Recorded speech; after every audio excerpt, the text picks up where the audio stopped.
Systems work, people fail. Welcome to InsureMark's Advisor Mentorship Podcast with Vice President Jeremy Hauser, where we share proven systems and processes for the 21st century advisor. Today, it's essential that advisors find a way to differentiate themselves from the competition. Learn how to elevate your game and accomplish incredible feats as Jeremy teaches you how to build a more successful and sustainable business while realizing a better work-life balance is not only possible, but achievable.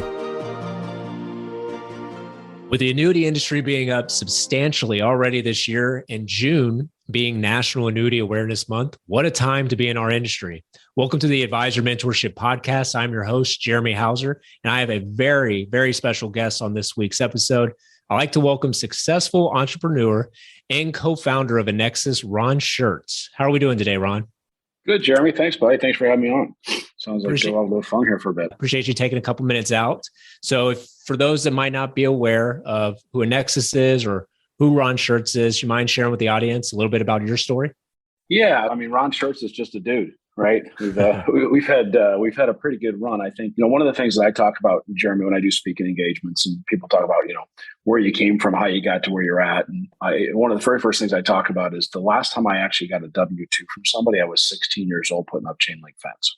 True story. I have not received a paycheck from somebody in my life since I was 16. I got a little bit of help in college from my parents. Other than that, it's been 100% eat what you kill. And it started out selling pots and pans door to door in college. And then that moved into the financial services world where selling life insurance. And as you know, I moved into the distribution side. It's been almost 30 years ago where we built a distribution company and then met Don Dady in the probably mid-90s. And Don was working for a company in Northern California, product development, in charge of marketing. And Don and I became friends and I was their biggest distributor. And we decided to start Annexus. And Annexus is a product development company. We actually invent the widget. And the interesting part is most of the time, well, I guess just about every case, that the insurance company is the one that actually invents the product structure. Annexus actually invents the product. We do all the marketing material. We do all the sales collateral. We do all of the technology platforms. We do all of the illustration systems. We do everything. And for the insurance company, because we're not an insurance company, so at the end of the day, it's got to go on somebody's paper.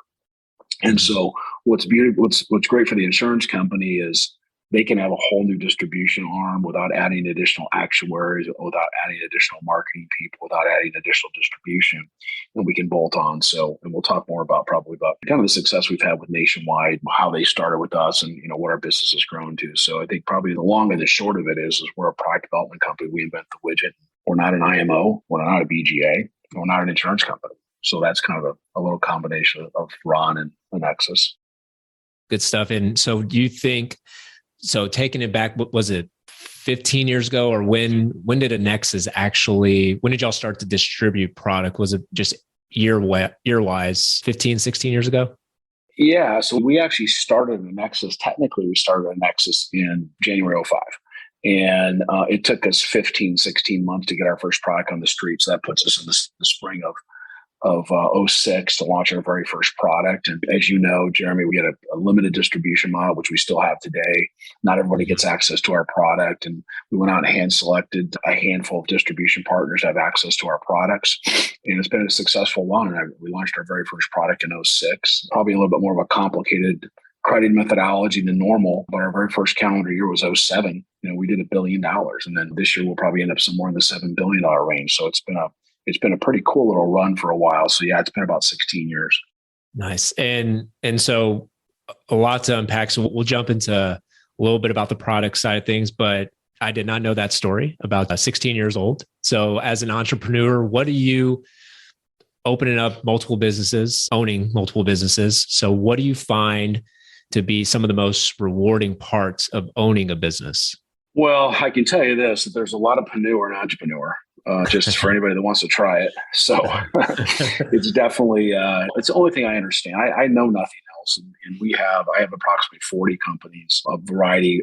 Most of the companies or variations are actually in this business, variations and partnerships that I have. But I think the most rewarding part from my perspective is I get to make decisions. I get to make it quick, right? And so I have a lot of fun with, my staff, which in all my companies is probably about 400, but we bring a lot of people in from the corporate world, and it's kind of entertaining for me that they want to have meetings.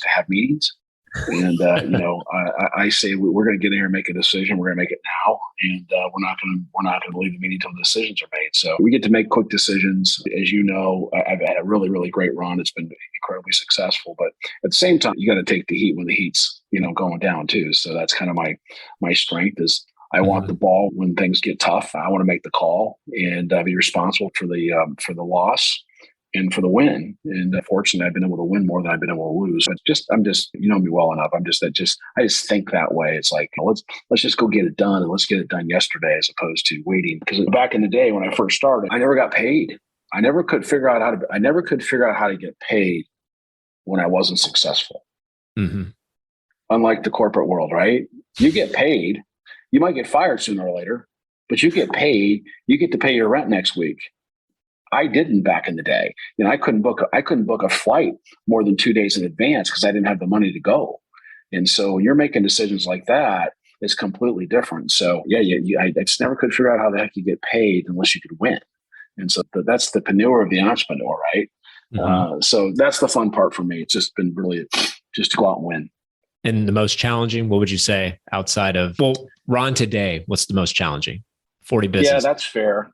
You were saying back in the day when I was getting my head caved in, that was the challenging part. When I couldn't figure out how to pay rent and turn my lights off in my house, all that stuff. I think today the most challenging part, I think it's really about personnel. I think obviously this COVID thing's changed things differently, and I'm kind of an old school guy. I want your ass in the office. I want you going to work. I want to see your face, and I want you to be part of the culture and this idea of working from home and being hybrid. I tell my people that, if you told me 3 years ago that you asked me if you could work half the time at home and half the time in the office, I wouldn't have hired you.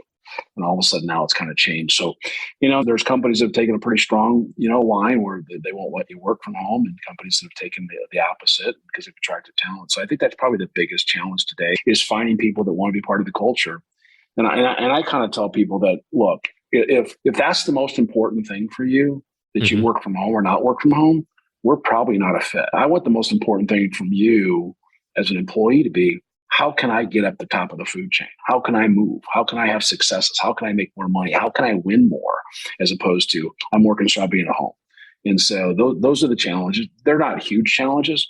They're just kind of a little bit of a flake on your shoulder kind of a challenge, but they are challenges, and attracting the right people. And so it's still fun to migrate through those kind of things. And so we'll go back into, so as Annexus, as y'all have evolved over the years, you mentioned you pick and choose who you distribute products through. So walk us through that process. So how did y'all, going back to you and Don, 16 plus years ago, how do y'all decide who's a good partner to distribute your product, and how did that process work? Yeah, that's interesting because we interviewed hundreds of marketing groups around the country in about a 6-month period of time. And, Don being a corporate guy coming from corporate America, I already told you I've never had a job before, so I don't really know what corporate means. And Don would have we'd have people on a conference call, and Don would have this little corporate, I make fun of him today, but his little corporate cheat sheet where the guy checks the box and he checks the box. And I'll get back to the philosophy here in a second, but the very last box on the deal was the Ron factor. Does Ron want to hang out with him? Does Ron want to go to happy hour with them? Right. And I can tell you there was a lot of boxes that didn't get checked. They got checked all the way down until they got to that. I'm like, I'm not hanging out with that guy. And what really happened, Jeremy, at the end of the day, though, was really about partnerships and friendships aligning. And we've had great partnerships, great friendships. And it wasn't about who did the most premium. It was about who had integrity, right? Who are good people, who are fun people, who do a nice job, who really put together a really cool platform. And grant you, as you know, the platform has changed dramatically in the last 15, 16 years. But the reality of it is that, I'd known Kearns for years, and Steve and I and Jeff were on the same page immediately and understood the value, not only as an organization, but as people. And those are the people that and at the time I'd been an entrepreneur for a long time and had an incredible amount of success and really didn't have to do anything more if I didn't want to. Way back then. So for me, it was all about, are these the kind of people I want to work with going forward? And to be honest with you, that business model is really sustained, and those friendships have sustained. We got the same partnerships I've had from 16 years ago, which is crazy, right? And we've added a few along the way, not very many. So yeah, it was just really about the quality of the people and are they bringing value to the advisor? And are they somebody that I personally could feel proud about saying they're my partner? And we've been really successful doing that. And in your opinion, so is that the secret sauce to Annexus and building the distribution company you have? Or is there, when developing product, why is it that so many advisors nowadays, it seems like it used to be a lot of the insurance only advisors, but now, I mean, the fact that these RIA and registered reps love your products, speaking on behalf of all the advisors we serve, what is that? Like, what is the secret sauce that you find that Annexus brings to the table that really just sets the standard for the industry? Yeah, I think, first of all, the secret sauce initially definitely is the distribution model, right? The fact that we could give you proprietary access to products nobody else could get, right? Mm-hmm. That would give you a recruiting opportunity back in the day. It doesn't apply as much today, but at the end of the day, we've done things from a product development perspective, whether it be 17 patents issued, 15 patents pending, or 15 and 17. I think the rest of the industry has one. We have over 30, right? I've got an actuarial staff of 17 actuaries. To put that in perspective, an insurance company in the annuity space may have 3 to 5. I have 17, right? Wow. We now have 4 separate carriers with a portfolio of approximately, we started off with one company and one product. We now have 4 different carriers, a portfolio of products, 13 different indexes, 30 different products, and almost 300 different variations of that product structure, right? And the other thing is behind the scenes, we do a really significant job of due diligence. I mean, our due diligence process, the insurance companies are not even capable. They just don't have the intellect, the expertise. They're insurance companies, and God bless them, they're my partners. But at the end of the day, when it comes to product development, we spend so much time on Wall Street. Every time a new index comes out, the very first place they call is Annexus, right? And we do our due diligence process, and we turn down probably 90% of them. A lot of times they show up on somebody else's product, which we always think internally is kind of entertaining for us because we turned it down. And also right now we are getting, from an option perspective, when we start making calls or getting in meetings with people, we're able to get those options at a lot less expensive price, which allows us to get more competitive. And those are kind of things behind the scenes. Mm-hmm. So there's a whole bunch of things that are part of the secret sauce now compared to what it was back in the day. And, my team can sit here and rattle an awful lot more than I can, but it's really just doing some things different from that perspective. And that's allowed us to make competitive advantage. And the other part is, one of the things I've talked about is getting some width, right? And so again, if you like a particular company or a particular product, or if you like a variety of different companies and different products, you have to go 4 different places to get them. Now, they may all get them through you, but you've got to go. You got to go to ABC Mutual 1, ABC Mutual 2. You got to go to their website, their illustration system. You have to do all of those things if you're trying to be best interest, if you're trying to be a fiduciary, right? But you're chasing this bonus, because it's the hot thing, or I'm going to make more money at the end of the year. Where with Annexus, you don't need to. You get to go one spot. You still have the fundamental values of all the due diligence process that we do, and you have access to. We basically have every single product that you're going to find in the FIA space. I have inside of our portfolio. I have it. Mm-hmm. More than likely, I probably have the best. If nothing else, I probably have the top 1 or 2. In most cases, I'm going to have the top quartile. We have the best. So when you look at one spot, everything. So there's a lot more things that have become part of the secret sauce that weren't in the past. And that's the reason why we're getting some pretty serious stickiness now too, where people stay and they come here and they stay, as you know. Mm-hmm. And it's interesting because I usually do these monthly reports for advisors, just educational pieces, and to your team's credit and having really your thumb on the pulse. So the market being down, I mean, whatever it is when this airs, it's north of 13% today. But majority of the indexes, there's only a handful in the industry within the FIA space that are actually up. And you guys have about half of those indexes that are up. So when it comes to choosing new partnerships, so like Barclays, Goldman Sachs, Citi, you mentioned that now they actually come to you guys. So walk us through that process. Like, why do y'all choose not to move forward with some institutional people? Or when you're looking at the banks, they're not fiduciaries, believe it or not. In other words, they can come to you and they don't make any money unless they sell product. In their situation, they're selling options or indexes. We started looking a little bit more, and they're great partners. We still have them. Great. We just do a serious deep dive and start to look at, are you showing me a backcasting picture based on the number of years you want me to see, right? My team goes through and rips it up and says, geez, you forgot the first 5 years, right? And when I put the first 5 years in, it doesn't do as well as you said it was going to, right? And so it's just, we've just been able to do it. And the other thing is, I want to make sure that, for your audience, we don't get too caught up in the returns. I mean, sure, at the end of the day, but remember, we're still selling safety. I mean, we've been pretty damn spoiled, right? Because we've been able to have conversations. I mean, I still have conversations internally with our people, but if our products can get between 4 and 6%, think about that. If you can go to Mr. and Mrs. Jones and the guy can go down to the country club and says, you know what, I have no risk. You guys are all freaking out because you're all getting bloodied up during this time. I'm not losing a dime, right? Yeah, I might have lost some of the gains that I had, but I'm not going backwards in my portfolio, right? I'm on top of that, the last 3 or 4 years that you already locked your gains in. So if you were up on $1 and you were up 20, 30, 40 cents, you're not giving the 30 or 40 cents back, right? I mean, that's pretty cool. So I think we still sell safety at the end of the day. We're still selling. And the other thing is that clients aren't buying this for 6 months. They didn't buy it for 2022, right? They bought it in 19. They bought it this year. It's the next 10 years. It says, hey, can we give them a little, sleep at night feel, right? Can I have some peace and quiet in my life that says, I don't worry about that. Hey, if it does 10, hey, good. If it does 12, hey, great. If it does 5, hey, great. And that's really the deal. So yeah, there is a reason why though we haven't been getting blooded up as much.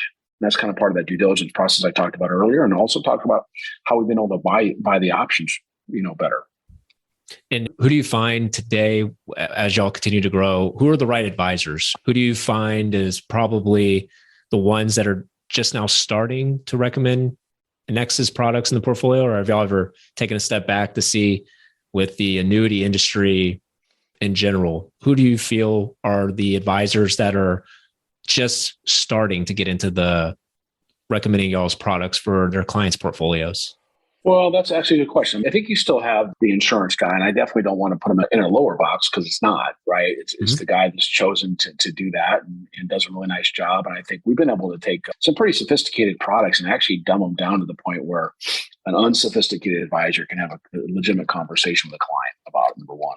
Number two, take it to the other spectrum now. I've got your IAR, your RIA, right, who has an investment committee, right, who has a CIO. And these guys can actually start to look at our products and go, boy, I definitely see where it fits in the portfolio. I definitely see where I can shift the efficient frontier.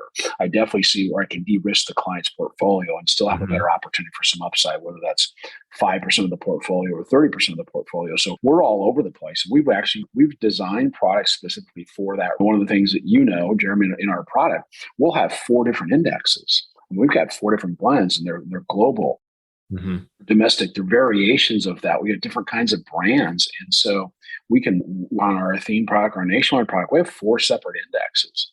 And we highly suggest that people blend them, right? Well, that speaks to the advanced advisor. It speaks to the advisor that's insurance only, because we're saying, hey, let's de-risk the client's portfolio and the product, and let's give them a blend across the product portfolio where, when things get a little bit, the client's not going to get bloodied up because we're going to have the zig and the zag, right? We're going to have the yin and the yang. So that's the cool part about what we're doing is we've got some real width, not only from a product perspective, but from an advisor perspective. We've got lots of different advisors that are attracted to our portfolio for those reasons. And so where do you see the FIA space going here for the remainder of the year? I just saw Q1 reports of just annuities in general. FIA space is up. Annuities in general are up. Where do you see the FIA space moving forward throughout the remainder of the year and years to come? We actually predicted, and we actually have the slides to actually prove it. In 2012, the FIA space was 30 million. We projected out over the next 10 years, it would go to 30 billion. But we projected over the next 10 years, it would go to 100 billion. It crossed 100 billion last year, which is crazy, right? We actually have projected out over the next 10 years, we think the 100 billion can go to 500 billion. And part of the reason, as for what you just talked about, it's about the type of advisor, the risk profile. The products are getting more advanced.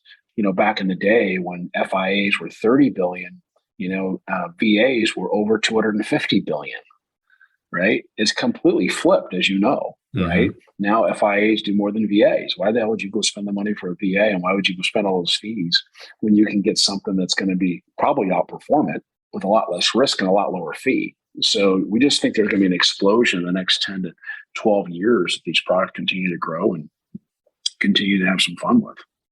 And so, well, I should have asked you beforehand. So I don't know if you can answer this, but what's new for Annexus? So you got a substantial amount of the audience that are listening that sell and recommend y'all's products, their customers.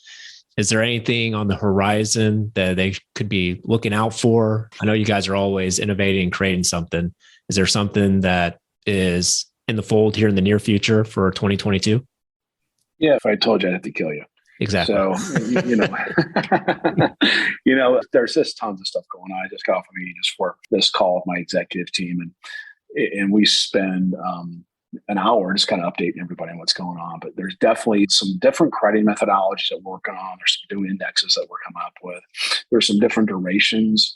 There's always new carrier talk, although I'm not that concerned about the new carrier part. I mean, we've got the best portfolio we've ever had. We'll just continue to tweak the products and come up with different crediting methodologies, look at the best way to be able to hedge the value for the consumer in a low risk manner.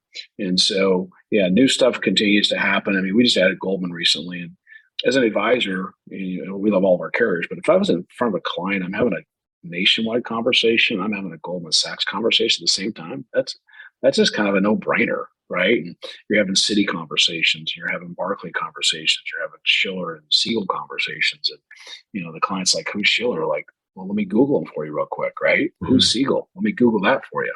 Here he is on CNBC, right? And so that's kind of where we're at. It's just, kind of what I refer to as brand stacking a little bit. When Morgan Stanley's your partner and JP Morgan's your partner. I mean, it's just really, really fun. So we'll continue to add those kind of relationships and continue to add to the next generation, if you will.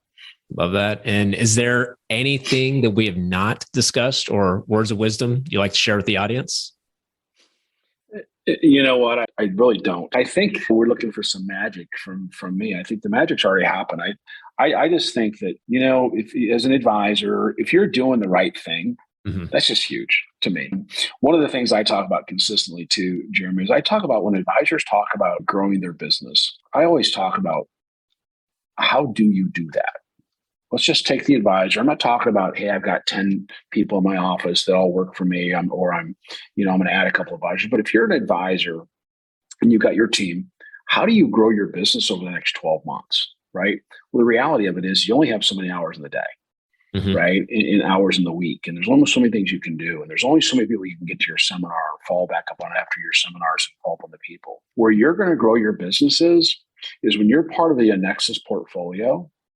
We have product structures and designs inside of the portfolio that allows you to be able to get dollars off the table you couldn't get under normal circumstances. So the more you're familiar with our portfolio of products, the better opportunities you're going to have. And so, our average case size is about 40% higher than the industry. Why is that? Well, again, if I'm walking in, I'm having a conversation about Nationwide and Goldman Sachs to a client, guess what? It's a bigger ticket. Right? When I'm having conversations about, Citi as a partner, Schiller, Barclays, Siegel, all of our different partners that we have, JP Morgan, Morgan Stanley, that as an advisor, by you having that conversation, I said this from day one, when we launched Nationwide, I said, as an advisor, when you put the Nationwide brochure on the table in front of the client, you don't have to sell Nationwide, but guess what it does for you? Right. And that's the credibility it does for you. That's the advantage, I think, by being part of the Annexus portfolio. And that is you can grow your business without, in theory, working any harder than you're working now. We have bigger case sizes. Bigger case sizes, your closing percentage is going to go up. Right. Think about that. If you're closing 3 out of 10, if you're closing 5 out of 10, what if you close 6? Wow, that's a 20% increase in your business. What if your case sizes go up 20%? I just grew again. So I think that's the one thing that we've had in our product portfolio is my words of wisdom is I would, working with you is make sure that you are very familiar with the portfolio overall. And then that's where the opportunities come from. Good stuff. Well, no, thank you so much and I know your time's very valuable. So appreciate you taking a couple minutes out and joining us today, Ron. And also thank you to the listener for joining and checking out this week's episode. In order to make sure you do not miss out on future episodes, make sure to hit subscribe on your favorite listening device and follow us at Jeremy Hauser on LinkedIn. And remember, in a world full of betas, be an alpha. Thank you for listening to the InsureMark Advisor Mentorship Podcast with Vice President Jeremy Hauser. Click the follow button to be notified when new episodes become available, and connect with Jeremy on LinkedIn to stay up to date.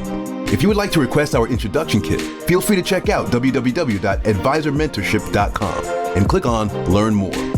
The information covered and posted represents the views and opinions of the guest and does not necessarily represent the views or opinions of InsureMark. The content has been made available for informational and educational purposes only. Thank you for listening to the InsureMark, the Advisor Mentorship Podcast with InsureMark Vice President Jeremy Hauser.